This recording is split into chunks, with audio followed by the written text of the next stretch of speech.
गुणनफल 528 है। संख्याएं ज्ञात कीजिए। जब दो क्रमागत सम संख्याएं में ज्ञात करना होता है तो हम क्या लेते हैं, x और x प्लस 2। तो हम मान लेंगे, माना दो क्रमागत सम संख्याएं x तथा x प्लस 2, ये दो क्रमागत सम संख्याएं मान लिए। ठीक, अब कह रहा है इनका गुणनफल, तो दोनों का गुणनफल करेंगे प्रश्नानुसार।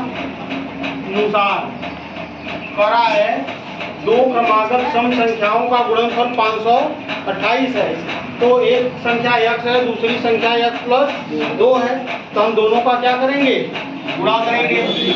x गुणे x प्लस 2 बराबर कितना होगा, 528।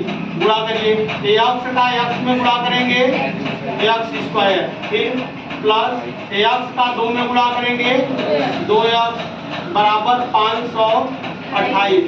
अब देखिए 528 बराबर उधर है, इधर ले आइए पक्षांतर करके, तो x square plus 2x minus 528 बराबर 0।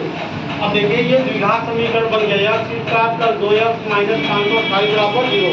अब 528 का हमें ऐसा गुणनफल करना है जिसको जोड़ने घटाने से कहा जाए, घटाने कुछ करने पर 2 है।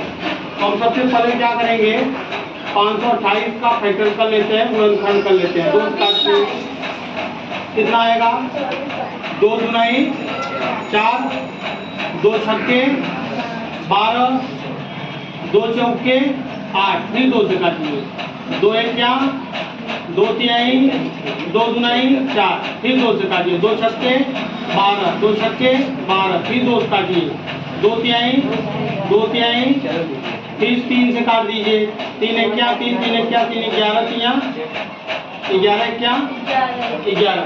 ठीक, अभी हमें क्या लाना है, 2 लाना है। ये गुणनफल सही है, देखिए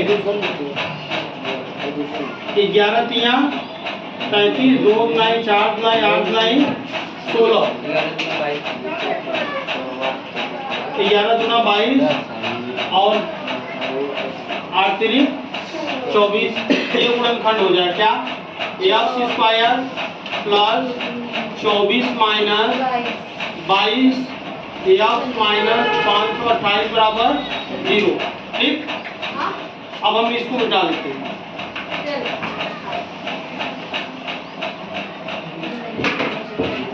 x का दोनों में गुणा कर दीजिए, x स्क्वायर प्लस 24 से क्या 24x, 22 क्या 22x माइनस 528 बराबर 0।